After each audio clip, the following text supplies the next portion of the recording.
ne tulagirira abantu bemesaginga batya besteaminga batya ne tubanga abantu abo tubasomesa okubanga babeera balamu ebbanga lyonna. Atwagadde tukubireko ku namba zino e-office 0200 905 773 eyange 0703 63 44 oba oyagala omukutu ogwa MTN 077 42 06 mujje tubajjanjabe ng'omubaka sallallahu alaihi wasallama bwe yasomesa. Eno ye Salam TV.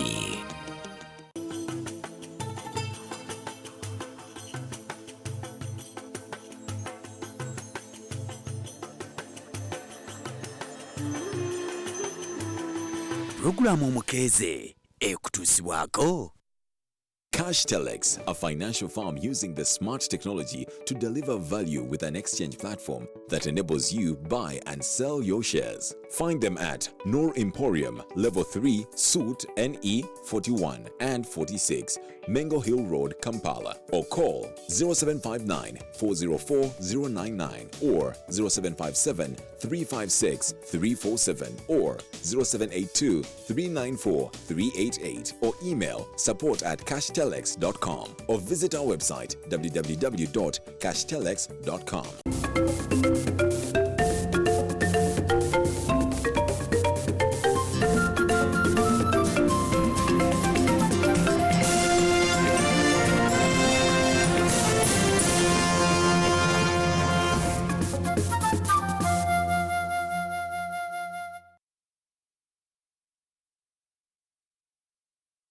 Omulabi wa Salam TV nkwebaza okwera nti oli naffe era owangadde ng'otambula naffe no yaya katwegattako omwaniriza mu programu eno Mukeze akatundu ensonga mu nsonga.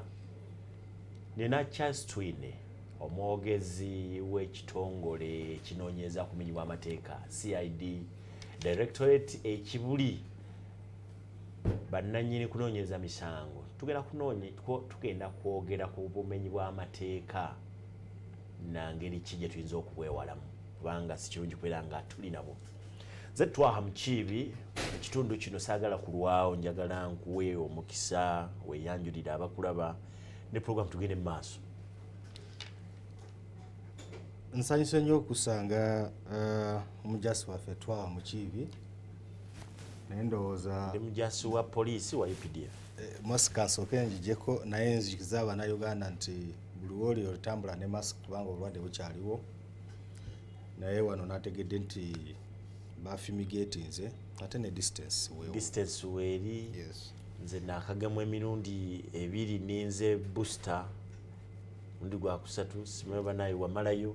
Nze namalayo naye era tulina okusigala nga kubanga okugema tekitegeeza nti tosobola kufuna obulwadde. Wabula bagamba bwanga weegemesa nti obulwadde ne bukukwata tebukukosa nnyo ng'oyo yateegemesa. Okay.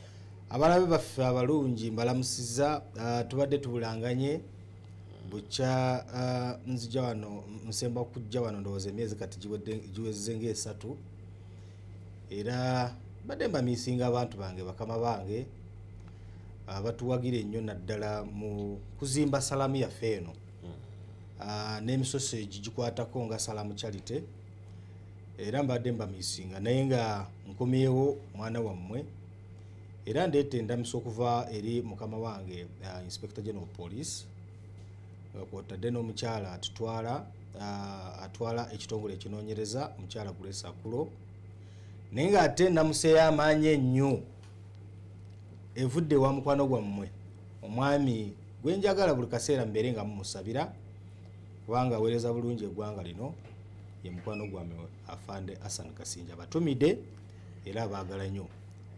Nsanyuse nnyo okusanga mujasi waffe n'ebyokola tubisiima. Yesibu ogenze n'ompita omujasi. Yesibu naye kati ntandike kunoonya musaala ndi mujasi muki ngukimire mu polisi wa UPDF. Omanyi abantu kye balina okumanya nti ffe obusirikale bwe tukola twewaayo, it's a sacrifice era tusosowaza nnyo eggwanga okusinga ebyenfuna. Okuyita omujasi ngenda n'endaba ebintu empeerezaayo amina era ne tulaba nti tulina kadde omulungi omuntu asosowaza ensi ye oba oliawo okusinga ebyeyandibadde afunamu kyekikutumya omujaasi bagenda nti basiima ogenze naye okoze bulungi okunsiinda bwekiri katonda yebale wojjidde olunaku olwaleero abakulaba abamu tebaagaana kwenyeenya bagamba aliose najja aliose najja tuli mu kiseera sabbiiti ngenda kuzomezi 16 twali tuva wano ku tv zaziwera saawa 4 netulya waliwo bwatuse ku polisi endala bwatuse ku parliament mudakiika ntono nnyo noza spell yali dakiika nga 3-4 ene bwatuse lye bwatuse kati omuntu atandika okwebuuza ate gwe okwatibwako mukutte njagala kutandika na kubuuza mukukwata kwe mukutte mutuuseewa tutuuseewa okukwata so si kulwanyisa buzi bw'emisango mutuuseewa bakama bange abatulaba njagala okutwala okusaasira eri famire ya bannaffe abafiira mu kulumbagana okwaliwo ennaku z'omwezi 16 awo ku kitebe kikulu ekyaffe ekya polisi ku CPS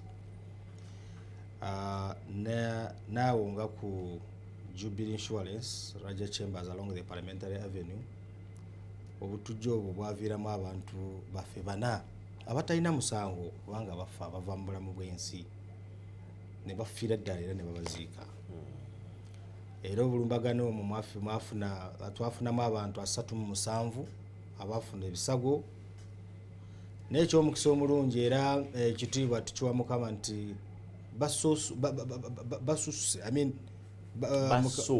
basuuse Mukama abayambye ne bawona omanyi bonna bazeeyeka tukyalina omusirikale omu ye yafuna ebisago ebyamaanyi ennyo naye nga amawulire amalungi gali takyali mu mbeera etiisa naye abalala 36 bonna basuuse era ne badde waka bali mu mbeera nnungi. Twafuna ekizibu ekyo nga waliwo abatujju abajja ne beetulisa lumira mwoyo, abamu babayita balumira mwoyo naye nga kwegamba enkola yaabwe etiisa ate mwatu kye baagala omutujju yenna waabeera. Nze nafuna chance n'entraininga Sheshires kizinga kiri eyo na traininga n'abantu abali bavudde mu butujju nga bali mu rehabilitation bagezako okubalungamya na kubabudabudda badde mu mbeera nga be Uganda babansinda bali ba Somalia nga bakolera wansi wa umbrella ya Al-Shabaab. Abanayuganda kye balina okumanya nti organization z'abatujju zonna zino Luganda baina ideology yemu bafuna training yemu n'aba facilitating sometimes abomu. Twiine Al-Shabaab, ISIS, Al-Qaeda naye yemulula nefuuka ekirala nga kwotadde ne ADF. Naye nga bye nawulira mu testimonies ze baatuwa mulimu ebintu bye batakola naye nga waliwo ate ebintu bye bakola nga baagala kuteekako embeera etiisa. Era njagala kutwala n'omukisa guno okubanga negayira bannamawulire bannaffe nti ebintu bino oluusi bwe bibaawo bw'oba oripotinga toripotinga mu ngeri esasamisa embeera. Ekyo kiri within our ethics. Tetusasamaza. Weebale nnyo naye kaakati ate bw'obanga ogamba nti kiri mu your mode of operation mu ethical conduct then kati ndowooza tujja kwetaaga abamu mubajjeeyo mu bakangavule kubanga kiki kye baakola ekitali waliwo wano mbagirawo nga kino ekikangabwa nga kyakabaawo waliwo abatambulizanga amawulire ku social media online abamu ne ba broadcastinga live nga balaga emitwe gy'Abannayuganda egifudde abantu abafudde ne balaga emitwe ne balaga amagulu ne balaga emikono kyokka nga tewali omutwe gw'omunnayuganda ogwavaako nti waliwo oluba lwe nalaba nga kuliko amannyo terwaliyo kati ate olwaliyo terwaliyo naye nga abantu babiteeka ne ku tv ezimu nga babiraga live awo owa terrorist amaanyi kyayagala ateekeko entiisa so ekikanga bwekyo twakifuna naye nga ekyomukisa obulungi abannayuganda bukya batukuba mu 2010 joint security institutions Uganda Police, UPDF, Joint Anti-Terrorism agencies twateekako kaweefube w'okubanga tuzimba force eyanganga abaterrorists ne tutraining abasirikale baffe era ne tubawa obukugu obw'amaanyi ennyo ne tufuna n'ebikozeseza logistics ne kyenandiyise anti-crime infrastructures nga boolaba emundu twazifingerprintinga ne tuzimba laboratory enagulu ne tuteekako cameras ebyo byonna nga tugezaako okubanga twetegekera obulumbaganyi bwonna tuze tukola bulungi era mistenanga mukama wange mukwano gwammwe era gwe mwagala ennyo aze nga akirambika bulungi almost buli mande ntulina terror threats twakutte omuntu ayina ebigendererwa by'okwetulisa naye abannayuganda abamu ate ne babanga bamuwakanya kyokka nga mistenanga byayogera nga intelligence emuwadde nga kyokka ate nga waliwo abantu betuze nga tukwata nga bawakana abannayuganda abamu abalina ebigendererwa ebyabwe neffe kyenkana almost oluvannyuma w'emyezi 2 kuva mu 2010 tubadde tulemesa abatujju oluvannyuma w'emyezi 2 kuva 2010 waliwo ababadde balemesebwa nnyo era abamu ne tubatwala mu kooti abamu ne tubalemesa okubanga batambuza ebintu byabwe sente ze tukutte z'abatujju eziva mu nsi z'awabweru nga zivugirira bano abantu bazimbe ebintu byabwe mpitirivu ne tuzilemesa nga tukozesa ekitongole kyaffe kiri awo kya government financial intelligence authority ebyo byonna tuze tubikola lwakuba ku luno twafunye challenge endala nti kati tera enerimu eri domestically made abaana babiyiza wano zino ezasembeyo okubwatuka nazo ziri domestic byonna abaana babiyiza wano naye nga obukosi omanyinza enjogerera ekitongole ekinoonyereza so waliwo ebintu byengenda okwesigaliza kulwokuba ebintu bikyali mu laboratory sobola kubibawa kuba kati mba mprijoda mba kyenkana nkompromisinga ebirowoozo by'abalamuzi kubanga twagala kubyanjulira abalamuzi naddala nga tugenda kutwayinga bana abasibe abamu 16 betulina naye nga okubanga mbabulirako akatono nti ebimu bye bakozesa okubanga beetulisa materials eziri wano misimaari bicupa byuma n'ebintu ebirala ebikola fragments ate nga babizimbira wano nti kati bw'obanga olaba mutabani wa gundi alina ennyumba gy'apangisa ffe ate poliisi kiyinza okutubeera ekizibu okubanga tulondoola omuntu byakola mu nyumba ye so nga ate ng'alina byazimba kyova olaba omulanga gwe twakubidde abannayuganda kubanga batuyamba mu kabwefu eno gwe tulimu kubanga poliisi tesobola kuba buli wamu abaana bano abatujju balina amayumba ge bapangisa kakati gwe landlord omuwadde omwaganya n'apangisa ennyumba yo omupangisawo omumanyi gyenvuddeyo gimanyi byakola obimanyi bw'abanga asiiba waka buli lunaku talina mulimu omulambulukufu gwakola kyokka w'omusabira omwezi akuwa 5 sente wazijja tolabawo kyokka gw'osirise asasula emyaka 2 mu maaso mikwano gye gijja ne gimukyalira ne gigenda gwe tolaba nga bwafuluma kyokka ate gwe tosharinga information eyo gwe mukama gwe yawundako eddusu n'akuwa sente n'ozimba amaloogi osuza omuntu mu loogi olunaku lumu 2 3 ayingiza ebintu tebifuluma ayingiza tebifuluma amaze emyezi 3 mu loogi gwegamba nagwa ku muyinda alina sente tosobola kubanga otekinga obuvunaanibwa kumanya muntu kigwosuza polisi tesobola kutuukayo. Omwana abuze ku kyalo akomyewo oluvannyuma y'emyaka 5 naye nga nennyina ne taata tebamanyi wa gy'avudde ne basirika. Tufunye abaana nga bwe twafuna wano ku Busaafi. Omwana akulidde mu kiyumba kumala myaka 13 tafulumanga. Mulimu abantu abasuka mu 50 amasomero gasomesa iyo omwana tafuluma, olaba emmere emala olaba abayingiza emmere naye nga tomanyi mmere bagitwaliraani lunaku lumu, wiiki, mwezi, emyaka naye notatuwa information eyo. Kale ekyo ne kibawo omwaganya ne bazimba series zaabwe kwe kutuyita kuli talaba. Juzi ne bakuba ku Mambogo ne bakuba ne bus naye nga ebyo bye bijjidde ate laba nga bwe tubadde nga naffe tulina intelligence ebalondoola abamu betumanyi. Of course nga waliwo betubadde tetumanyi. Era tutuuse ku buwanguzi abamu ne tubakwata. Nga bw'okimanyi obulungi mukama waffe Mukama muwumuze emirembe Afande Lokech bwe yafa. Abatugi 5 bagenda ne bagamba akatugende twetuusize ku lumbeerwe. Abakungubazi baffe. Ne intelligence nejja ne tubalumba ne tukwatayo 5. Balina 6 omu n'adduka. Kati bwe tubakwata kugenda kubaaza na kubabuka. Sobuga yadduka.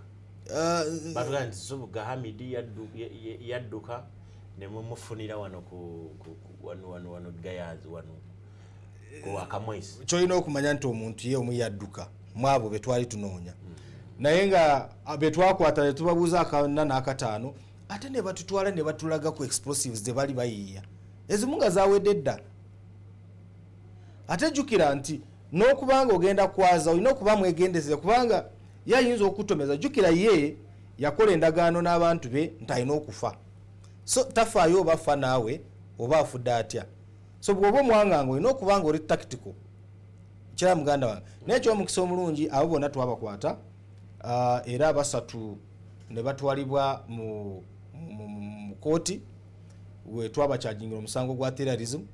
Evidence weeri mpitirivu era tumanya nti ekiseera bwe kirituuka tujja kubanga tubanjula mu kooti tutandika okuwoza. So kaweefube eno tuzze nga tukirwanyisa naye nga abannayuganda kye balina okumanya nti obutuju weebuli era buteeka ku bunkenke naye ate tubeesiga mu abantu ba bulijjo nga bwe muzze mukolagana naffe era na ku luno katubeere ekitole tulwanyise ono omulabe omutuju tumugye mu Uganda. Atulaba tuli mu program omukeeze akatunda ensonga mu nsonga gwe naye ye mwogezi w'ekitongole ekinoonyeza ku misango Charles Twiine. Njagala tusooke tulabe eggulire lino tulyoke tuyongereko. Waliwo bannaffe abagatta amadiini gonna babaddewo ne bye baayogedde. Njagala ssebo osooka obirabe tulyoke twongereko. Ng'abakuumaddembe bagenda maaso n'ebikwekweto okufunza abalina akakwate ku butujju nga n'abamu battiddwa bannaddiini abeegattira mu Interreligious Council bavuddemu omwasi ne balaga obutali bumativu ku bikwekweto ebikolebwa okusinga mwe bayoolera abasiraamu ekireesewo endowooza nti abasiraamu bokka be beenyigira mu butujju. Ekituluma kati kwe kuba nti abantu batandise okusonga olunwe ku nzikirizeemu nga bagamba nti abo be batujju. Kikyamu obutujju tebuliiko ddiini. Kivumirira nese kuvumirira yenna kubanga tetugiraba mu kugonjoola nsonga mu mirembe. Bano bawadde gavumenti amagezi okulwanyisa obutujju n'obumenyi bw'amateeka nga tebatunuulidde ddiini kuba ebigenda mu maaso abantu kyangu okulowooza nti waliwo akakuku ku busiraamu. Obutujju bukolebwa abantu abalina ebigendererwa nga bwe babalabye naye nga tebisinziira ku ddiini. Tulina abatujju mu kye tuyita Christendom, obukristaayo oba obukristu tubalina. Netukugamba kino ekibiina kyabwe kiri ne kiri. Waliyo n'abakola obutujju mu Bahindu. Oli mutabuliki kitegeere n'ensi tekwagalangako kyova olaba mmwe mujjula mu misango ng'oli musiraamu. Bano we baviiriddeyo nga waliwo obutambi obuyitiŋŋana nga bulaga bulooga Yisma Olakisi ng'awanda omuliro olw'okuyoola abasiraamu. eno gavumenti terina kyekuyinako ku mutima. Wabula abakulu mu Interreligious Council baagala abantu nga bano mukadde kana aboogeza obusungu bayambibwe. Yayogera ebigambo bikambwe ebizibu tugamba nti akwatiddwa obusungu naye akkirize nti ffe nga bwe tutudde wano tukkiriza nti obutujju tebukolebwa madiini, obutujju bukolebwa bantu kinnoomu sekinnoomu nga beesiimidde nga baliko byebaagala. Kati abo betugamba nti beetaaga nno kakati okusomesa amasomo gano ga mindset change bakyuse ebirowoozo. Ye Dr. Daniel Mate ow'enzikiriza y'Abadiventi mu Uganda ayagala bannayuganda okubeera abeegendereza ennyo naddala mu biseera bino eby'ennaku enkulu ebikubye koodi.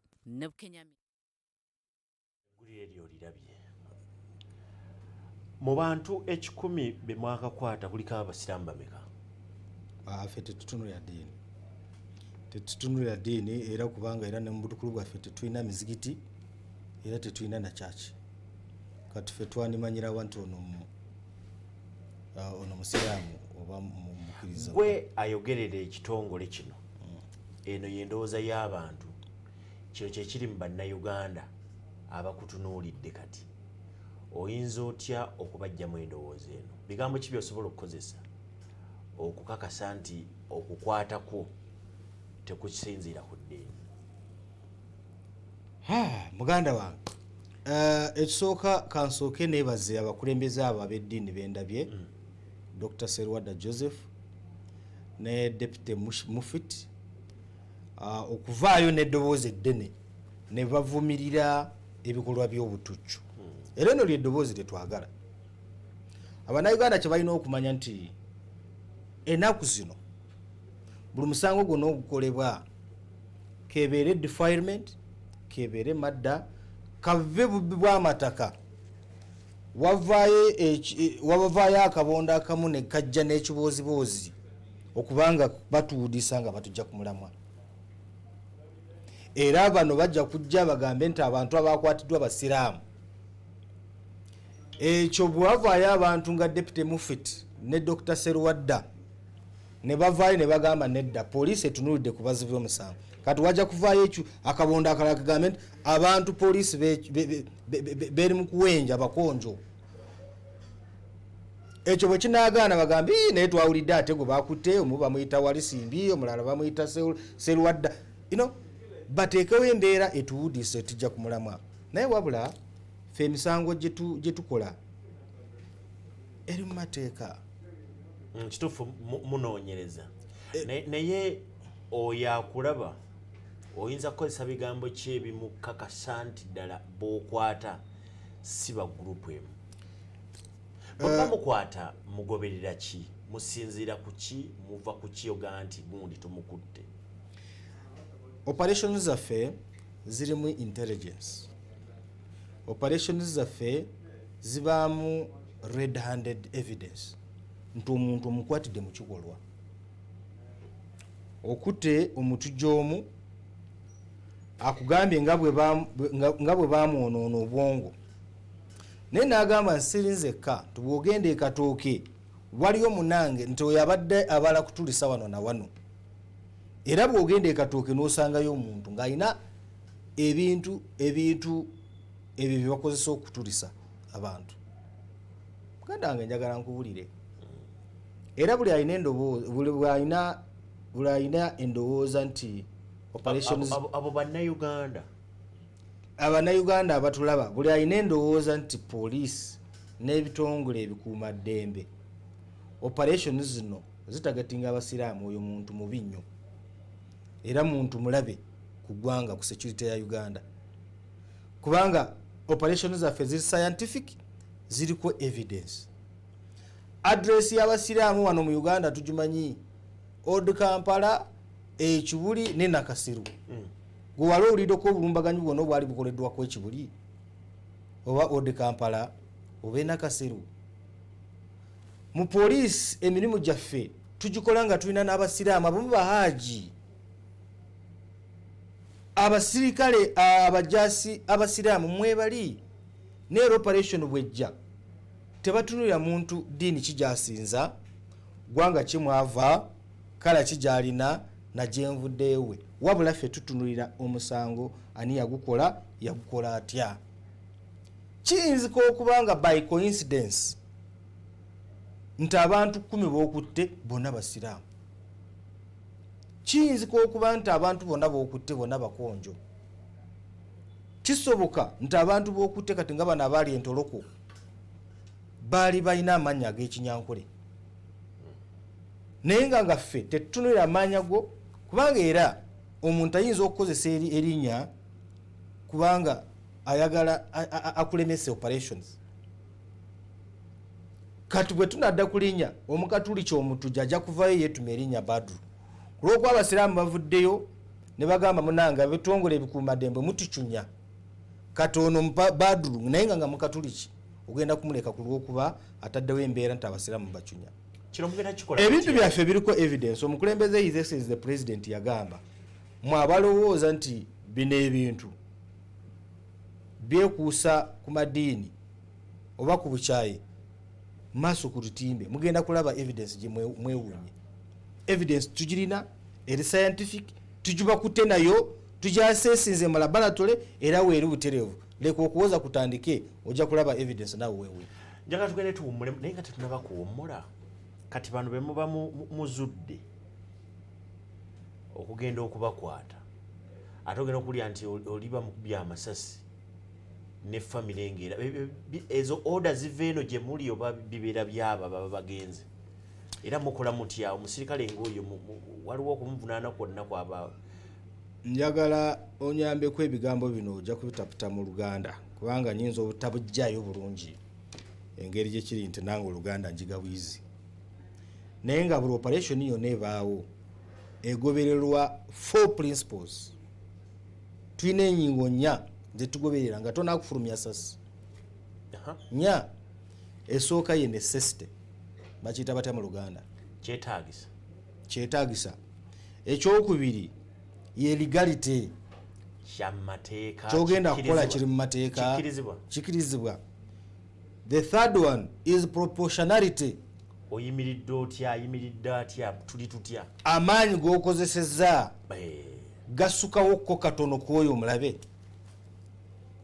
akkiriza afukamidde gwe n'okuba tekibaawo ekyo anti kati kyova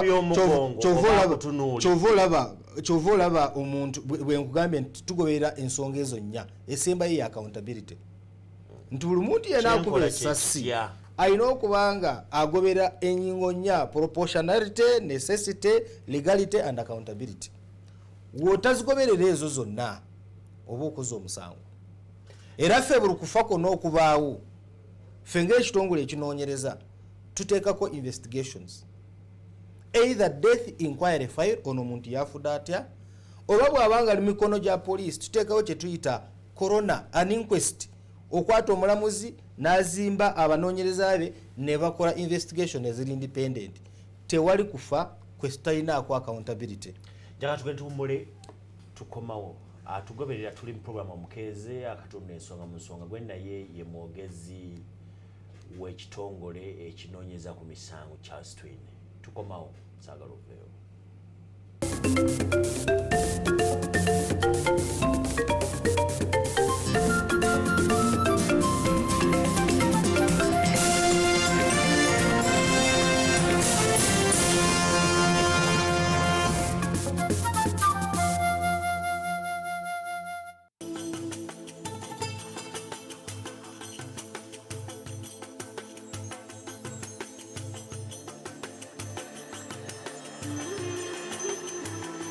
Programu omukeeze ekutuusibwako. CashTelex, a financial firm using the smart technology to deliver value with an exchange platform that enables you buy and sell your shares. Find them at Noor Emporium, Level 3, Suite NE 41 and 46, Mengo Hill Road, Kampala, or call 0759 404 099 or 0757 356 347 or 0782 394 388 or email support@cashtelex.com or visit our website www.cashtelex.com. Eno ye Salam TV. Omuzadde olinayo omwana eyamala siniya ey'okunoba ey'omukaaga nga wabuwala jangu omuwandiise ku Islamic University Uganda Females Campus Kabojja mu certificate, diploma ne degree mu masomo nga law, education, mass communication, information technology, business studies, fashion and design nga tusomesa n'abasawo okuva ku ddala certificate ne diploma. Abasawo baffe bali ku mutindo gwa nsi yonna. Jangu ofune ekyenjawulo kumanya ebisingawo kuba ku 0757720500 oba 0704744369. Islamic University in Uganda Females Campus Kabojja tusangibwa Natete ku Lwenakawuka.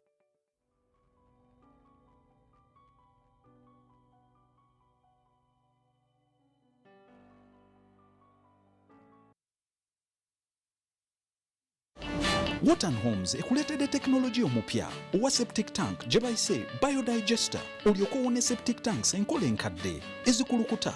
Biodigester eno tekosa butonde, teyeetaaga kunuunamu, tewunya era etwala ekifo kitono nnyo ddala. Tusobola ogikuzimbira ewaka, mu masomero, mu hotels ne wonna w'oba ogyagadde ku bbeeyi ejja mu nsawo yo. Tusangibwa e Nakasero, Namutebi Mall, Sinai Bin Amir Road, opposite SDM Temple, omwaliro ogusooka, suit number 23. Tukubire ku simu namba 0786-847-698 www.waterhomes.co.ug. Makerere University School of Education and the Ministry of Education and Sports are organizing a National Stakeholders Symposium on COVID-19 and education slated for November 24th to 25th, 2021 at the Imperial Royal Hotel, Kampala. The main goal of the symposium is to provide a platform for stakeholders in education to analyze and discuss issues pertaining to COVID-19. The theme of the symposium is Getting Back a Right to Quality Education During and After the COVID-19 Pandemic. The resultant outcome of the symposium will be the formulation of a national participatory consolidated plan of action on COVID-19 and education. The chief guest will be the First Lady and Minister of Education and Sports, Honorable Janet Kataha Museveni. The event will be telecast live on NBS from 2 p.m. to 4 p.m.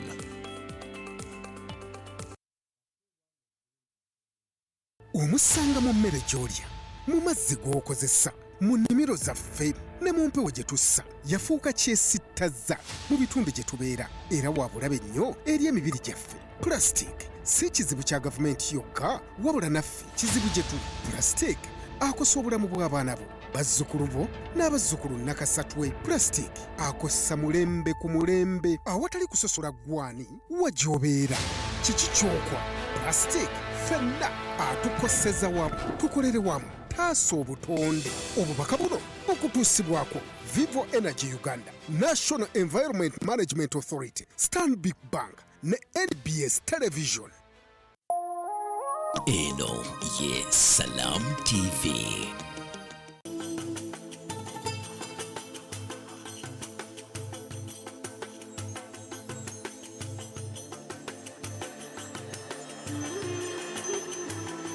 Programu omukeeze ekutuusibwako Cash Telex, a financial firm using the smart technology to deliver value with an exchange platform that enables you buy and sell your shares. Find them at Noor Emporium, Level 3, Suite NE 41 and 46, Mengo Hill Road, Kampala, or call 0759-404-099 or 0757-356-347 or 0782-394-388 or email support@cashtelex.com or visit our website www.cashtelex.com.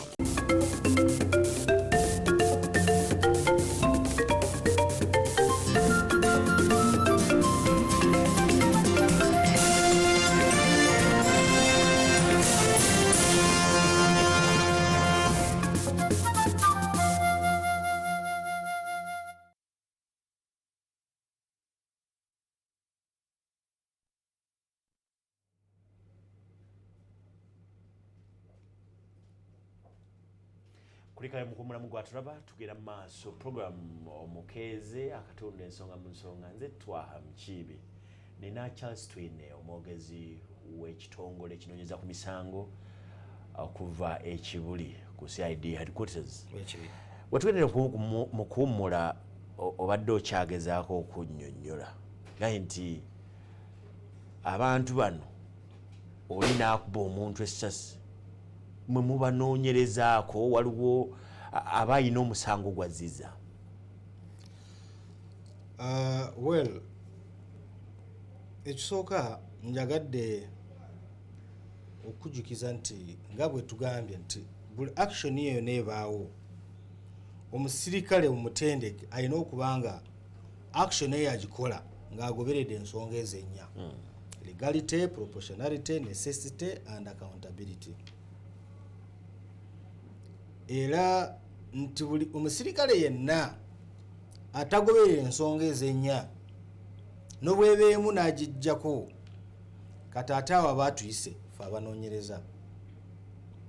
Era tutandikirawo gwaffe mbagirawo mulambo tugufuna ne tugulawo reference kwe tusabira postmortem neekolebwa ne tunoonyereza era ebivaayo tubyanjula.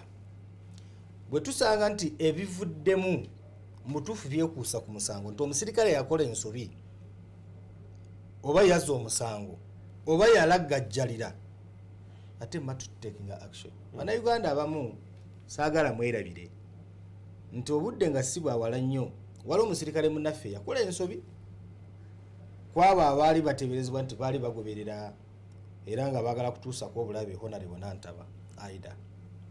Era omusirikale waffe n'akola ensobi natta omwami gwe baali bayita Ssebulime, Mukama mumuze emirembe, n'amulesa abaana ne Namwandu nga tagoberedde amateeka agwana. Era bwe kyabaawo yagezaako okuba nga ateekako ebibooziboozi, naye twagenda okulaba nga emboozi gy'ateekako tetuukagana na mutindo, ne tulaba nti ekintu kye yakola kyali kya bulabe nnyo era kyali kyakuza emisango. Ne tumukyajinga murder, not manslaughter, not negligence but murder. Era ne tumutryinga eky'omukisa omulungi not long ago, era bamusalidde ekibonerezo kya kumusiba emyaka 15. So nalwensonga eyo Abannayuganda njagala mumanye nti ebintu bye tukola tubikolera mu mateeka. Omuntu yenna omusirikale ava ku mulamwa n'akola ekintu ekiri waggulu oba mabbali wa amateeka agwana nga bwengalambise, inevitable ogwo guba musango. Era mu ngeri y'emu njagala kugumya oba oli awo n'okusaba Mukama waffe Katikkiro ow'ekitiibwa Charles Peter Mayiga. Nalaba nga mutuufu alina concern. Yali ne concern ate mu maaso g'abaana. Ne Buganda twafuna omukisa ne tufuna omuntu nga mulungamya w'ensonga bulungi azeekenneenya n'alyoka n'ayogera. Sebo Mukama waffe ow'ekitiibwa, era ndowooza nja kusindikira, nja kusaba mukama wange Mr. Hassan Kasinjo oba oli awo osiime ajja akukyalire, oba oli awo akulungamye akuwulire nga bwe kyali, kubanga ayinza okuba nga teyasobola okuba nga amanyisibwa operation zino nga bwe twazikola nakyo kyavaamu. Naye kye njagala okumukakasa ow'ekitiibwa mukama waffe nti sofa tewali nsobi yaliwo, accountability weeri, amateeka anago nagagobererwa, era tewali okusinza Katikkiro message enalabye gyayogera konsaani y'okusinga omusajja ne bamukubanga abaana be balaba, tusiga ki? Omanyi wa Luganda kiringa okubanga oyingiriddwa omutemu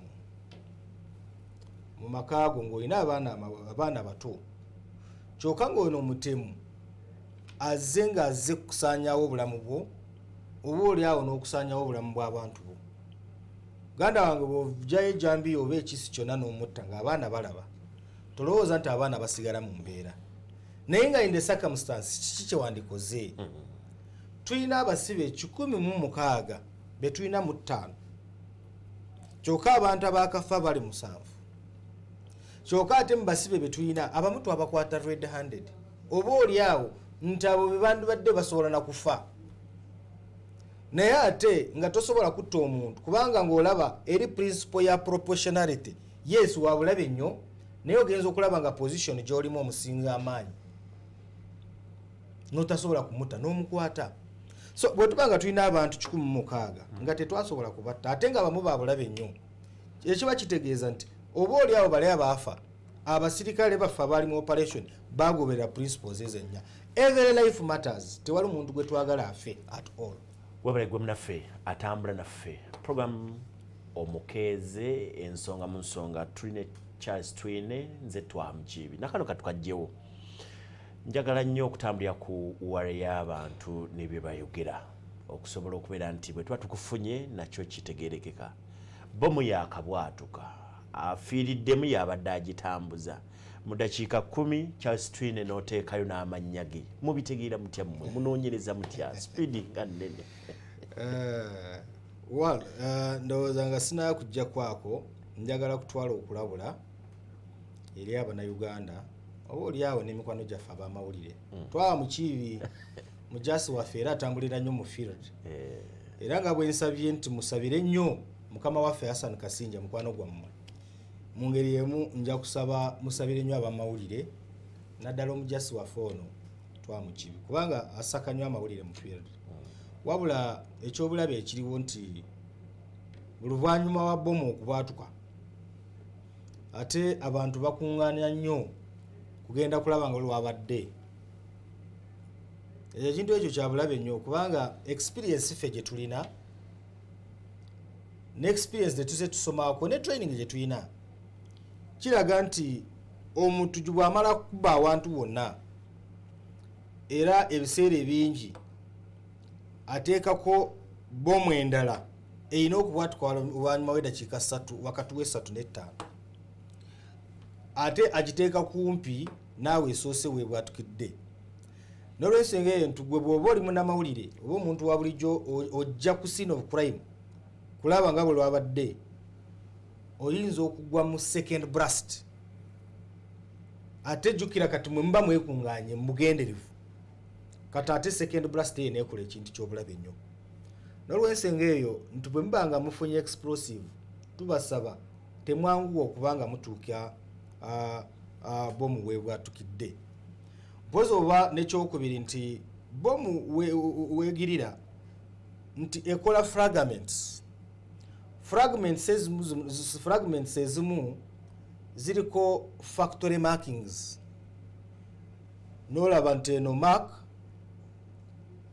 ya chemical bweti eriko ne batch nti oba yava Baghdad oba yava Kenya oba yava Congo nti ate abasirikale baffe naddala bano abakugu bw'atuuka ku scene of crime ebyo bye biforminga evidence nti bw'akijjawo n'alaba engeri gye kiri marked n'alaba engeri gye kiri designed ayinza okumanyawo wekiva kati awo ne tutandika okupulaninga naye ate materials ezo zimu ntono nnyo nti bw'ogirinnyawo naye nga teyinza okubulira mu ttaka. So abantu baffe abakugu bwe batuuka ku scene of crime ne basanga nga mmwe mwalinyidde buli wamu wonna obujulizi buyinza okubula. So tubasaba ku lw'obulungi bw'obujulizi bwaffe temwanguwa kugenda ku scene of crime naye ate ekinene nnyo ku lw'obulamu bwammwe kubanga second blast eba yabulabe nnyo. Obuuziza ekigamba nti amanya tugajjawa ekisooka nkubulidde ne bakama baffe abatulaba nti ffe operation zaffe ziri intelligence led tujja nga tulina bano abantu nga tubalondoola abamu nga tubamanyi era nga tulina ekigendererwa ekyokubalemesa butatuusa biruubirwa byabwe tuba tulina ekigendererwa ekyo era abamu tubakwata ate abamu bwe tubakwata abamu batuwulira nti wankutte naye sinza abadde agenda kawempe abadde gundi era bw'oyanguwa omusanga kati nga bwe mumanyi waliwo omwami ono moze gwe twakwatira ekatooke jjukira twali tuzze nga tugoba mudasiru tugoba ne moze n'ekyomukisa omubi n'atulika ne moze n'atulika moze teyatulika moze gwe twakwatira ekawempe ekatooke ne side z'enansa naye nga moze bwe twamukwata n'atugamba nti kubanga operation eya wano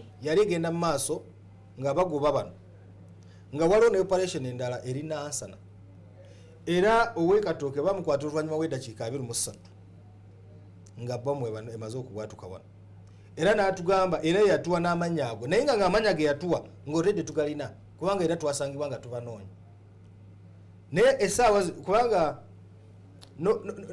n'obwokola DNA nga tolinawo okompeyaringa tosobola kumanya nti ono gundi twasangawo ebisigalira by'emibiri gyabwe naye muzeeyi yasobola okutugamba nti ono yayise ku CPS ye gundi nti yayise ku gundi ate ye gundi kyokka ate ne tusanga nga mu butuufu twali tulina amanya gaabwe naye nga babeera bakyusa amanya era osanga nga omuntu omu alina amanya nga 17 so abannayuganda saagala mudisibwe nti amanya twagafuna mu ngeri ya kimpowooze no intelligence yaliwo ate noono omusibe gwe twakwata oluvannyuma n'afa muze yatulambikirira bulungi amanya g'abo abantu n'abamu betanakukwata era kati tubawenja tuzaida kikantono okubeera nti tuva wano saagala ove wano nga tosomesezza bantu bano bayinza kwewala batya obutujju ate zitukozesa eddakiika zino ezisembayo obutujju buli omu alina okukola obuvunaanyizibwa bwe ffe tuli batendeke yes naye tetuli buli wamu ebigendererwa bya butujju balina ideology gye bakkirizaamu era bakyuzingamu abantu be balina okutuusako obulabe bakozesa obukole obungi mu nsi ezimu bakozesa n'obutwa ne bakwata obutwa ne babutwala ku luzzi abantu ne buli akozesa amazzi ago gonna n'afa ffe fashion ze tubadde tulina wano esatu abatujje bakozesa emu ey'okuba emundu direct nga bano abanganga era ne batta muwala wa mukama waffe General Katumba era mukama mumuze emirembe ne driver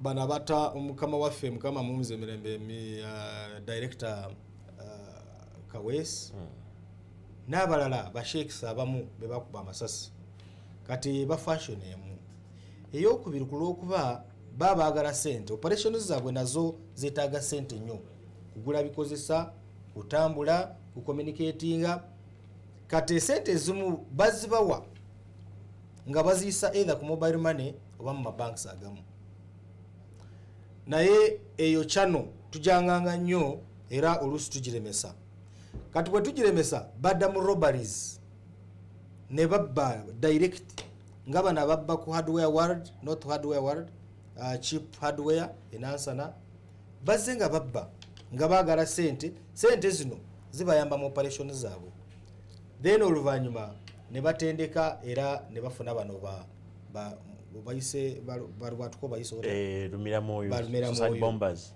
yes so ebyo byonna babikola of course tebabikolera mu lwatu bekweka naye nga baana bawano era mukama wange enanga yakugamba waliwo omwana eyava ekibuga ne bamutwala ebunya mu DRC ne bamutendeka kumala myaka 6 emundu baji operatinga bata bomu bagikola batya oluvannyuma n'akomawo twina obulagajavu obuli mu bazadde abamu nti awaayo omwana naye gyamuwadde tamanyiiyo ate tafaayo kugobera nti omwana wange gwe baatwala nti bagenda kuyigiriza eddiini gwe baatwala nti bagenda kumutwala mu ssomero asoma biki era atuuseewa ye nga tadda mwaka gumu 2-3 omwana ng'ali awo mu kiyumba tafuluma bye bamutendeka tobimanyi kyokka ate naawe toyogera so bwe tuba nga tuli bakulwanyisa obutujju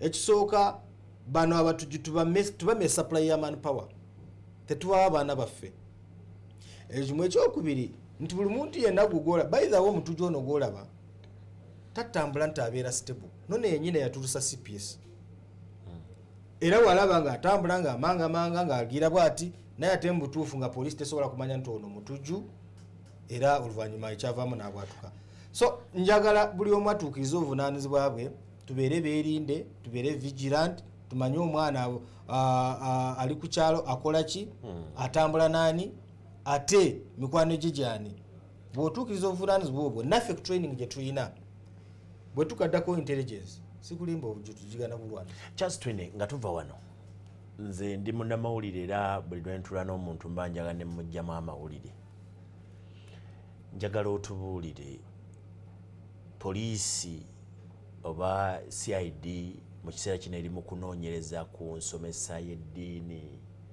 ey'abaana ey'obusiraamu? tesobola kubanga tunoonyereza ku nsomesa y'eddiini kubanga ekyo tekiri mu mandate yaffe. Kubanga eddiini, by the way, eddiini y'ensiraamu kiri known world over nti eddiini esosowaza emirembe.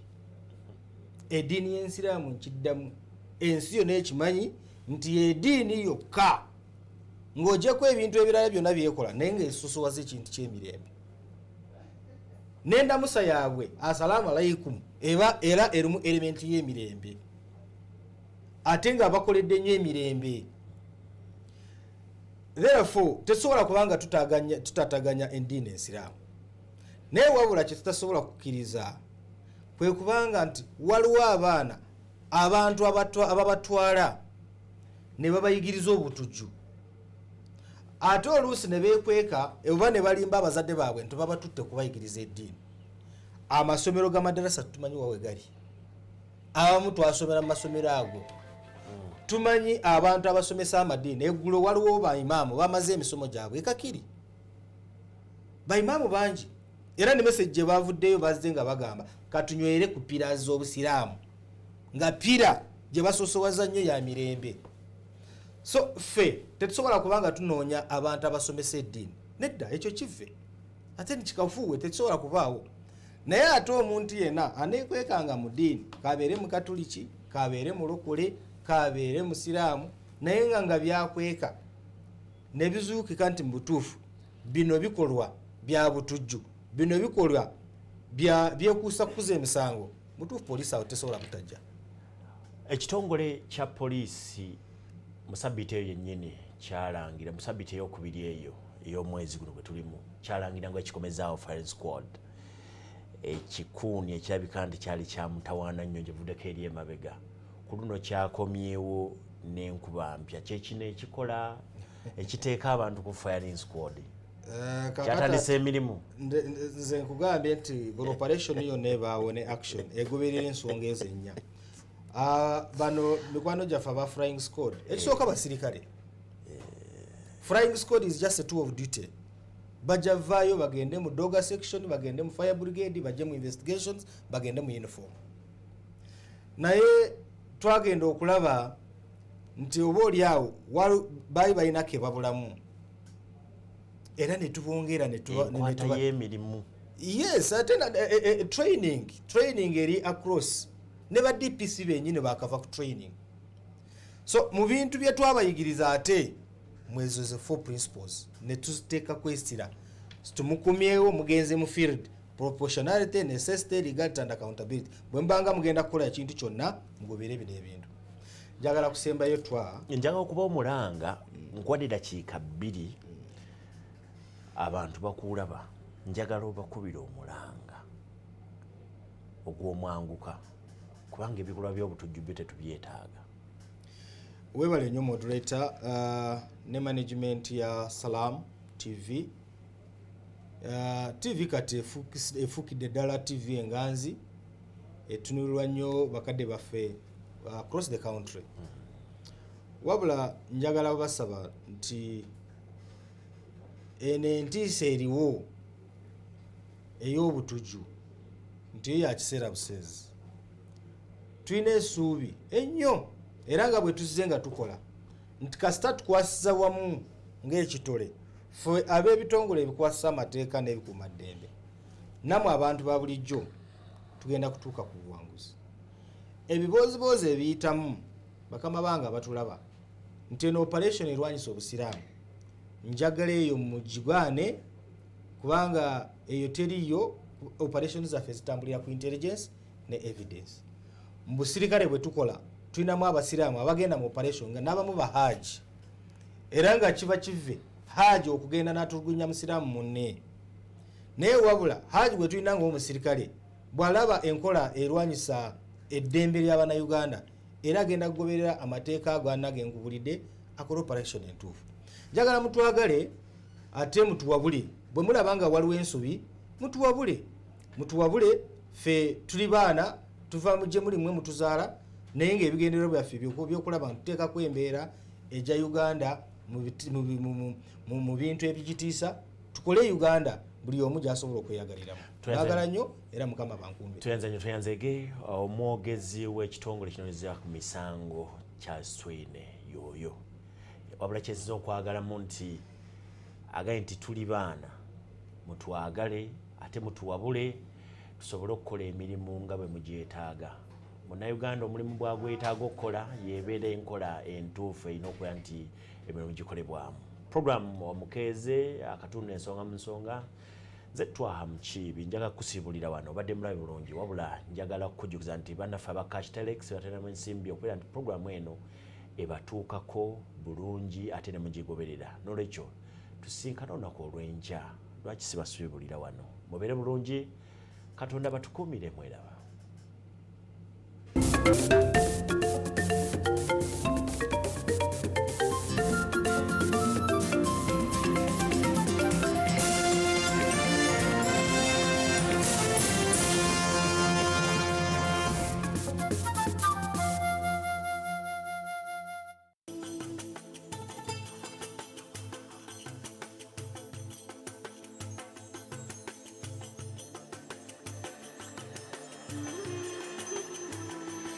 Pulogulaamu Omukeeze ekutuusibwako.